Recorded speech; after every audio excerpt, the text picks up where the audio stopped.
क्या कह रहे हो सर, ये भी आ जाएगा? ऐसे मत बोलो, हैं? क्या आ जाएगा? क्या कहना चाहती है तू? कुछ भी नहीं। चलो ठीक है। सो आज हम करने वाले हैं, क्या करने वाले हैं आज हम? पहले मैं लिख देता हूं यहां पे क्या करने वाले हैं। आज हम करने वाले हैं, एक तो image formation by the plane mirrors, multiple reflection we have done, multiple reflection हम कर चुके हैं यहाँ पे। सो हम आज करने वाले हैं क्या? इमेज फॉर्मेशन, ठीक है ना, by plane mirrors.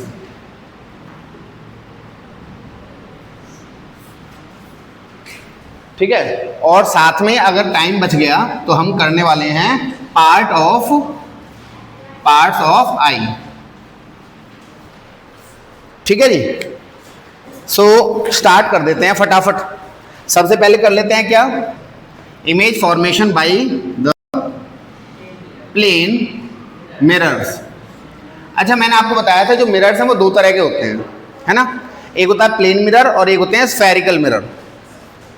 Plane mirror का मतलब क्या है कि जिसका सरफेस प्लेन होगा, बिल्कुल सीधा इस तरह से होगा, ठीक है।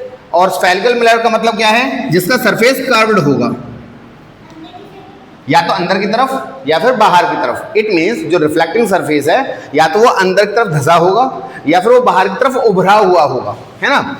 अगर वो अंदर की तरफ धंसा हुआ है तो जो ये पेंटेड सरफेस है ये कहाँ पे होगा? पीछे की तरफ होगा।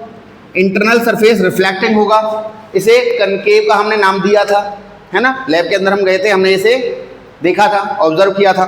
और एक दूसरा मिरर है, ये भी स्फेरिकल है। इसका जो इनवर्ट सरफेस है वो क्या है?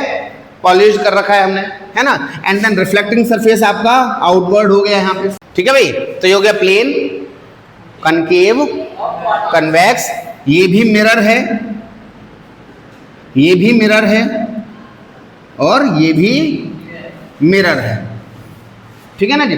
शेप के आधार पर अगर हम जाते हैं, फिर शेप के बेसिस पर अगर हम बात करते हैं, तो जो मिरर का शेप है स्फेरिकल में अगर हम बात करते हैं, जैसे आउटवर्ड रिफ्लेक्टिंग सरफेस है, यहाँ पे इनवर्ड रिफ्लेक्टिंग सरफेस है और यहाँ पे प्लेन रिफ्लेक्टिंग सरफेस है, क्लियर है। तो जब इमेज फॉर्म होंगी, जब इमेज हम यहाँ पे बनाएंगे, तो इमेज की जो प्रॉपर्टी है वो भी अलग अलग होगी, अलग अलग शेप के मिरर्स के द्वारा जो बनाई जाएंगी, ठीक है ना। तो तुम्हारे सिलेबस के अंदर क्या है? तुम्हारे सिलेबस में अभी है plane mirror. So plane mirror से जो इमेजेस तैयार होने वाली हैं उनके बारे में आज हम चर्चा करने वाले हैं। आगे बात समझ में नहीं आई? आ गई? हाँ जी, सबके। चलो तो बना दें एक। क्या बनाएं? पहले एक क्या बना देते हैं? प्लेन मिरर बना देते हैं। ये बन गया हमारा प्लेन मिरर। प्लेन मिरर को हमने पॉलिश कर दिया यहाँ से, ठीक है, सिल्वर कोटिंग वगैरह यहाँ पे हमने कर दी। देन जो इधर वाला सरफेस है वो क्या हो जाएगा? रिफ्लेक्टिंग हो जाएगा। मैं मेंशन कर देता हूँ यहाँ पे, ठीक है, मैं यहाँ पे मेंशन कर देता हूँ कि ये वाला जो सरफेस है ये क्या है? रिफ्लेक्टिंग है, ये रिफ्लेक्टिंग सरफेस है। कोई प्रॉब्लम अब तक यहाँ पे? चलो जी, इमेज फॉर्म करते हैं। इमेज फॉर्मेशन करते समय आपको कुछ चीजों का विशेष ध्यान रखना है, बहुत जरूरी है ना, ध्यान रखना है जब आप इमेज फॉर्म कर रहे हैं प्लेन मिरर के द्वारा या फिर किसी भी दूसरे मिरर के द्वारा भी। तो यहाँ पे कुछ स्टेप्स हैं। स्टेप पहला क्या कि हमने क्या करना है? ऑब्जेक्ट को रख देना है कहां पर? मिरर के सामने। मिरर के सामने रखोगे, मिरर के पीछे रखोगे? मिरर के सामने रखोगे, मिरर के पीछे रखोगे? बहुत बढ़िया है, सामने रख दिया जी। जब हमने मिरर के सामने रख दिया तो अब क्या करेंगे हम? यहाँ से जो ये ऑब्जेक्ट है जो कि डॉट साइज का है या फिर जो डॉट शेप का है, इस ऑब्जेक्ट से हमने दो इंसिडेंट रे निकालनी है। एक इंसिडेंट रे ये हो गई और एक इंसिडेंट रे ये हो गई, ठीक है। थोड़ा सीधा कर लीजिएगा इसे, इस तरह से। इंसिडेंट रे 1 और इंसिडेंट रे 2, दो इंसिडेंट रे निकालनी है जी यहाँ से। आप कहोगे सर ऐसा क्यों है? तो ऐसा इस वजह से है कि अगर आप अपने आप को एक ऑब्जेक्ट मानते हो और अगर अपने आप को मिरर के सामने रखते हो तो आपका एक टॉप पॉइंट होगा, एक आपका बॉटम पॉइंट होगा। अरे मेरी बात सुन में, है ना। तो अगर आपको पूरे को अपने आप को देखना है तो यहां से जाने वाली जो रेज हैं जो मिरर की तरफ जाएंगी और आपके हेड से जाने वाली जो रेज हैं जो मिरर की तरफ जाएंगी, ये दोनों ही आपने क्या दिखानी पड़ेंगी? इस डायग्राम में दिखानी पड़ेंगी, क्लियर है? तो हम पूरा तो नहीं बना पाएंगे यहाँ पे, क्योंकि बार बार वो व्यवहारिकता में नहीं आता है। हमने क्या किया, एक डॉट साइज हमने ऑब्जेक्ट बनाया और वहां से हमने दो रेज क्या कर दी, आगे की तरफ भेज दी, जो कि इंसिडेंट रे है। क्लियर? तो इंसिडेंट रे 1, इंसिडेंट रे 2। अब इंसिडेंट रे जैसे ही हमें मिली तो हमें यहाँ पे क्या मिल गया, इंसिडेंट पॉइंट मिल गया। तो यहाँ पर हो गया इंसिडेंट पॉइंट 1 और यहाँ पे हो गया इंसिडेंट पॉइंट 2। कोई प्रॉब्लम? चलो जी, इंसिडेंट पॉइंट पर हम क्या डालते हैं, परपेंडिकुलर डालते हैं, जो कि 90 डिग्री होता है। क्या डालते हैं?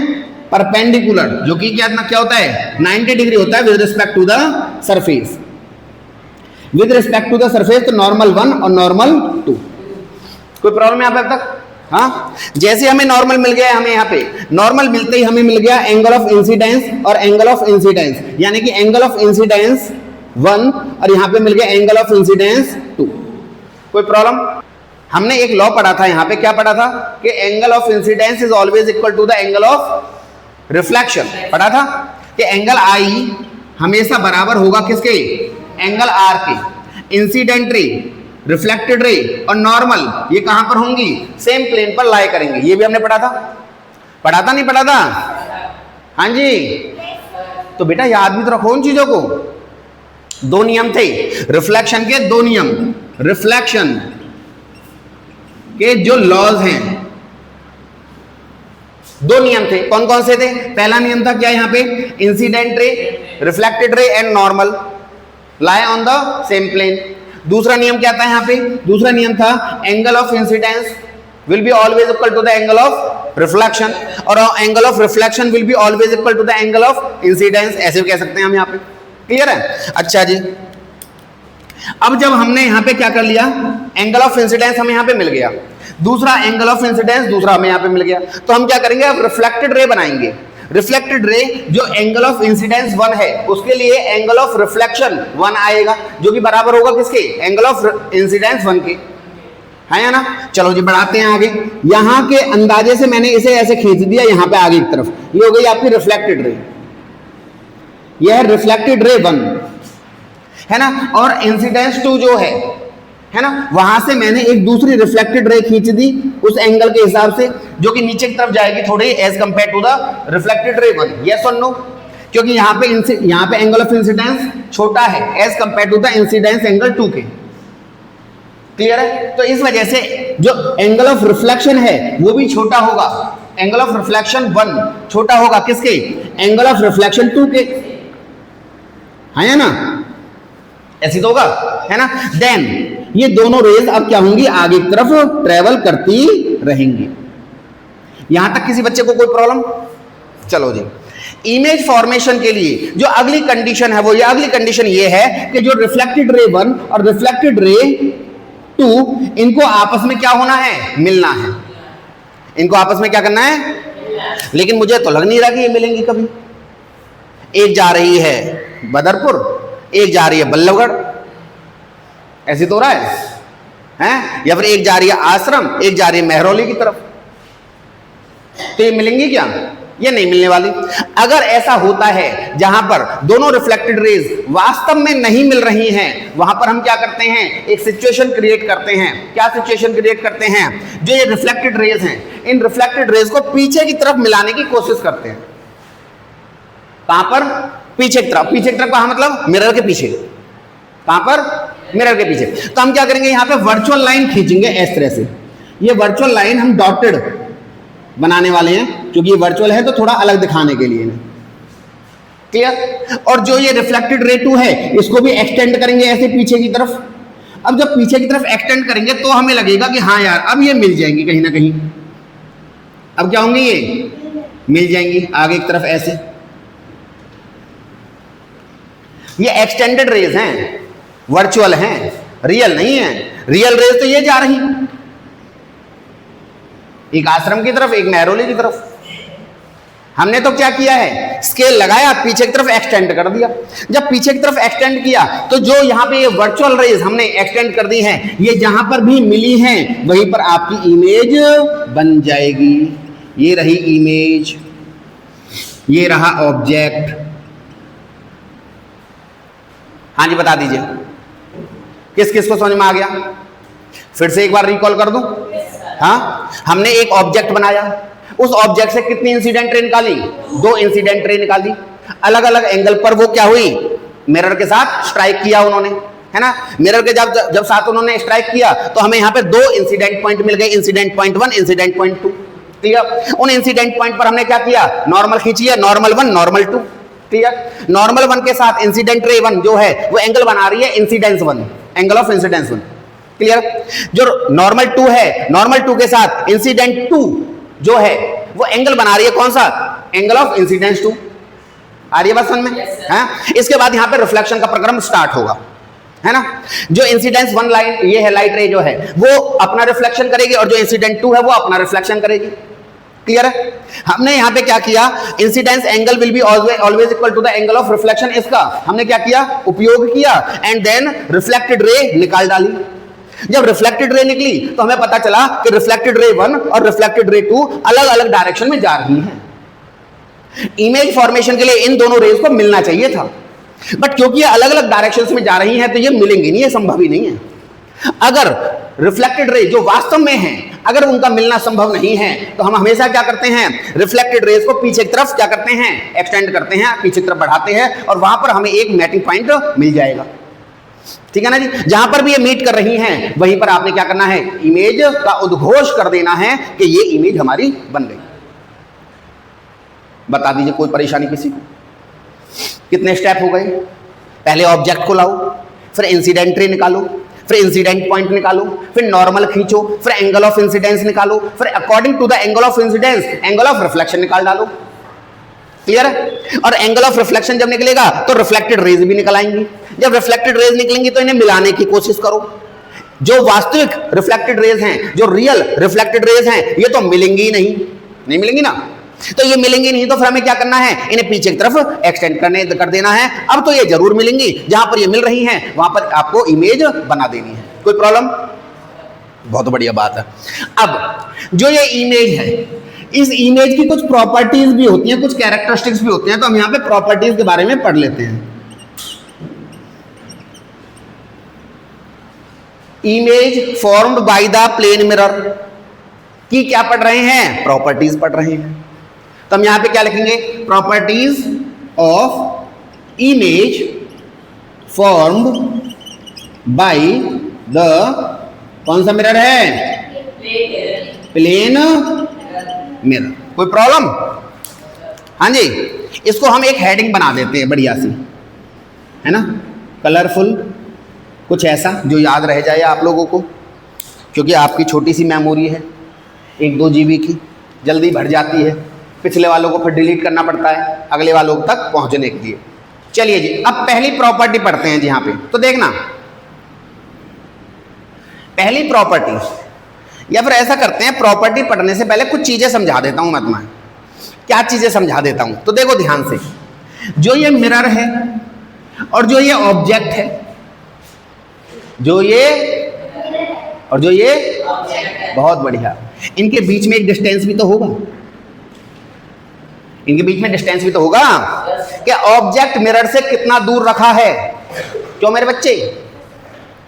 हैं? ऑब्जेक्ट मिरर से कितना? बहुत बढ़िया बात है। इसे हम U से रिप्रेजेंट करते हैं। किससे रिप्रेजेंट करते हैं? किससे? U for umbrella. U से रिप्रेजेंट करते हैं। क्लियर है। और इस U को हम नाम देते हैं क्या? Object distance. क्या नाम देते हैं? कहां लिखूं? यहीं लिख देता हूं, ऑब्जेक्ट डिस्टेंस। ऑब्जेक्ट डिस्टेंस को हमने किससे रिप्रेजेंट किया? अरे किससे रिप्रेजेंट किया? U फॉर, हाँ, U फॉर अम्ब्रेला नहीं है यहाँ पे, U फॉर ऑब्जेक्ट का डिस्टेंस है, अम्ब्रेला।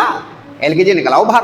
चलो जी आगे देखो, ये जो इमेज है, जो ये इमेज है, इमेज भी तो इस मिरर से कुछ दूरी पर ही बनी है, नहीं बनी? तो इसे बोलेंगे V। क्या बोलेंगे इसे? V for van. क्या बोलेंगे? वर्चुअल है पावड़ी। V for van. हाँ जी, क्या बोलेंगे इसे? V for van. वाह भाई, वैसे इसे V फॉर वैन बोलेंगे, बट अब यहां पर क्या बोलेंगे इसे? Image distance. क्या बोलेंगे?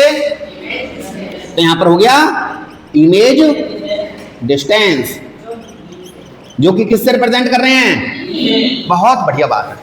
कोई प्रॉब्लम? कोई प्रॉब्लम है? चलो जी आगे बढ़े।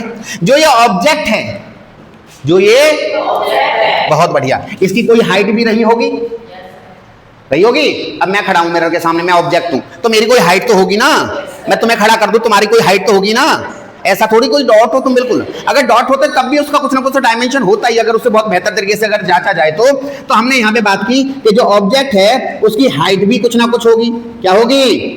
इसको हम बोलेंगे एच ओ। क्या बोलेंगे? एच ओ का मतलब है हाइट ऑफ ऑब्जेक्ट। कोई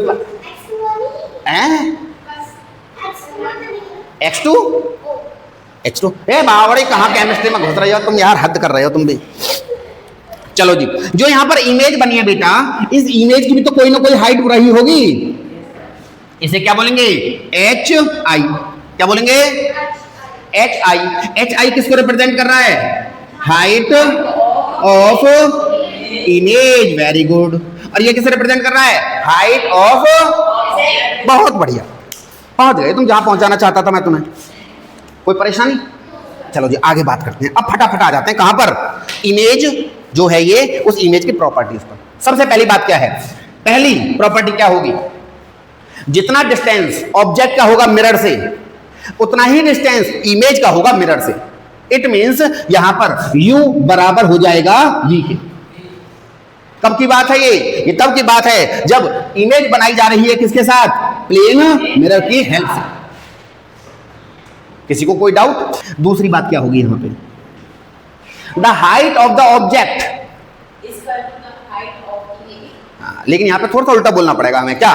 the height of image will be equal to the height of, क्योंकि ऑब्जेक्ट पहले आया है, इमेज बाद में बनी है, तो जो बाद में बनी है उसे कंपैरिजन पहले वाले के साथ किया जाएगा। तो यहां पर हो जाएगा h i will be equal to h o. कोई परेशानी? कोई परेशानी? बहुत बढ़िया बात है। चलो जी, जो रियल रिफ्लेक्टेड रेज थी, ये कहां जा रही हैं? एक जा रही है आश्रम, एक जा रही है मेहरौली। ऐसी है। अब रिफ्लेक्टेड रेज तो नीचे की तरफ जा रही है ना, तो नीचे की तरफ जा रही है, तो इसे तो कितना भी आगे बढ़ाते चले जाओ, इसे कितना भी आगे बढ़ाते चले, क्या मिलेंगी? तो आगे बढ़ाने का तो कोई फायदा नहीं मिला ना हमें तो एक्चुअल में क्या करना है? मिलाना है इन्हें, लेकिन ये तो मिल नहीं रही है। तो हमने क्या किया? मिरर के पीछे की तरफ यहाँ पे स्केल रखा और पीछे की तरफ हमने क्या किया? डॉटेड लाइंस लगा दी। जब डॉटेड लाइंस लगा दी तो हम पास आते चले गए, तो एक जगह तो जाकर मिल जाएंगी ना वो। लेकिन क्या ये रियल में मिली? नहीं, ये तो वर्चुअल मिली है। तो जब वर्चुअली इन्हें मिलाते हैं तो यहां पर जो इमेज है, उस इमेज की जो प्रॉपर्टी है, वो प्रॉपर्टी बन जाती है क्या? वो प्रॉपर्टी बन जाती है कि जो इमेज है वो रियल है कि वर्चुअल है? कैसी है? वर्चुअल है। तो कैसी रहेगी यहां पे? Image will be virtual always. ये कब की बात कर रहे हैं? जब हम इमेज बना रहे हैं किससे? प्लेन मिरर से। ठीक है। जब स्फेरिकल मिरर से बनाएंगे तो स्फेरिकल मिरर में तो वर्चुअल भी आएगी और रियल भी आएगी, बट प्लेन मिरर से जब बनाते हैं तो हमेशा ही क्या आने वाली है? वर्चुअल आने वाली है। कोई परेशानी? हाँ मेरे बच्चे, हाँ वर्चुअल ही आएगी। अच्छा वर्चुअल, एक और बात बता देता हूं, वर्चुअल क्यों आएगी मेरे को बताओ। जो ये मिरर है ये ट्रांसपेरेंट ऑब्जेक्ट है कि ओपेक है? हाँ मिरर ट्रांसपेरेंट है।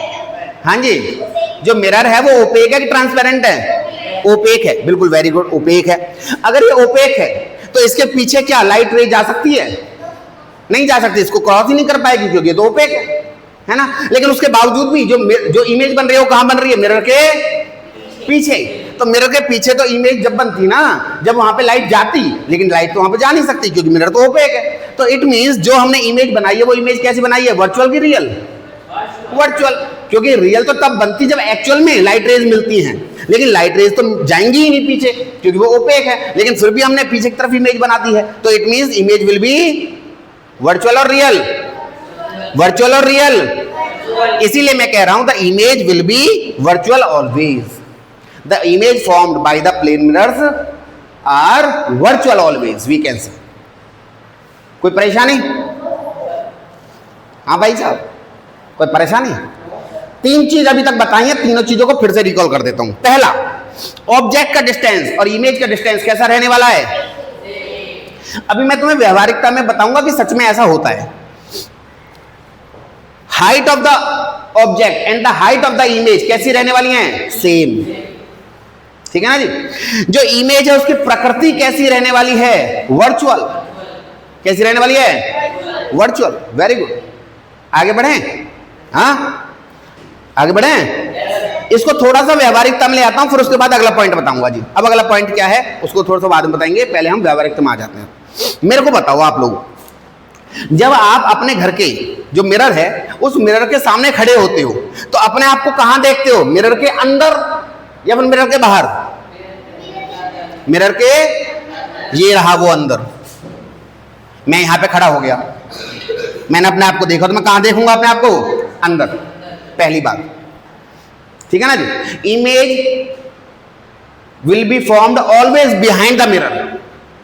पहली बात है ना, जो तुम देख भी रहे हो व्यवहारिकता में, वो ठीक बात है कि तुमने आज तक इसे कभी भी ऑब्जर्व नहीं किया वैज्ञानिक नजरिए से, लेकिन ऐसा हो तो रहा है, हमेशा हो रहा है, नहीं हो रहा है कि तुम जब भी अपने आप को मिरर के अंदर देखते हो तो कहां देखते हो? मिरर के अंदर देखते हो। अच्छा जी, जितना तुम मिरर से दूर खड़े हो अपनी इमेज को उतना ही दूर देखते हो, फिर बहुत ज्यादा दूर या फिर बहुत ज्यादा पास हो जाती है? बता दो फटाफट। उतना ही दूर देखते हो। जैसे जैसे पीछे की तरफ जाते हो क्या होता है? इमेज भी, जैसे जैसे आगे की तरफ जाते हो तो इमेज भी। इट मींस इमेज का डिस्टेंस और ऑब्जेक्ट का डिस्टेंस कैसा रहने वाला है? बराबर रहने वाला है। कोई प्रॉब्लम? हाँ, तुम अपने आप को जब शीशे के सामने देखते हो, अगर तुम 5 फीट के हो और शीशे के अंदर अपनी पूरी इमेज देख रहे हो तो 5 फीट की होती है या फिर कम हो जाती है, फिर ज्यादा हो जाती है? हाँ, उतनी ही होती है, सेम साइज होता है। It means height of the image and height of the object both will be equal. कोई परेशानी? अब आ जाते हैं किस पर? चौथी प्रॉपर्टी पर। यह है फोर्थ प्रॉपर्टी। अब फोर्थ प्रॉपर्टी क्या है वो समझाता हूं मैं तुम्हें। कौन आएगा यहां पे? मेरी तरफ आ जाओ जल्दी, फटाफट आ जाओ। चलो जी, अभी ऐसे समझना कि बीच में कोई मिरर है। एज्यूम कर लो मेरे बच्चों, बीच में कौन है? बहुत बढ़िया बात है। अब मैं अपने आप को देख रहा हूं तो इट मींस ये जो है ये मेरी इमेज है। एज्यूम करना है ये मेरी इमेज है। कोई प्रॉब्लम? ऐसे क्यों देख रहे हो? क्या कह रहे हो सर, जेंडर डिफरेंस है? नहीं, मेरे लिए सब एक जैसे ही हैं। हाँ जी, ये मेरी इमेज है। कोई परेशानी? मैं अपने इस वाले हाथ को उठाऊंगा तो उसका कौन सा हाथ उठेगा बता दो? पक्का? मैं अगर इस वाले हाथ को उठाऊंगा तो मिरर में कौन सा हाथ उठेगा? ये वाला है फिर ये वाला? ये वाला, इधर वाला है ना? इधर वाला, इधर वाला। चलो भाई ऐसे घूम जाओ, इमेज घूम जाओ। अब देखो मेरा कौन सा हाथ है? लेफ्ट। और इसका कौन सा हाथ है? उल्टा हो गया ये तो, है ना? चलो फिर से एक बार कोशिश कर देखते हैं। अब की बार मैंने अपना राइट हैंड उठाया, राइट हैंड उठ गया। चलो जी ऐसे देख लो फटाफट, मेरा कौन सा हाथ है? इसका कौन सा है? यार ये तो उल्टा हो रहा है, जबकि फोटोग्राफ्स के अंदर ऐसा नहीं होता। आ रही बात समझ में? इसे बोलते हैं लेटरल इन्वर्जन। क्या बोलते हैं इसे? क्या बोलते हैं इसे? क्या? Lateral inversion. क्या ये? Lateral inversion. इट मींस अब ऑब्जेक्ट का डिस्टेंस और इमेज का डिस्टेंस बराबर होने वाला है। इमेज की हाइट ऑब्जेक्ट की हाइट के बराबर होने वाली है। इमेज हमेशा वर्चुअल होने वाली है और जो इमेज है वो लेटरल इन्वर्टेड होगी। लेटरल इन्वर्टेड होगी। कैसी होगी? Lateral invert. आई मेरी बात समझ में? है ना? एक दूसरी तरह का भी इन्वर्जन होता है, उसके बारे में हम अगली क्लासेस के अंदर पढ़ेंगे, जहां पर हमारा सर नीचे चला जाएगा, पैर ऊपर आ जाएंगे।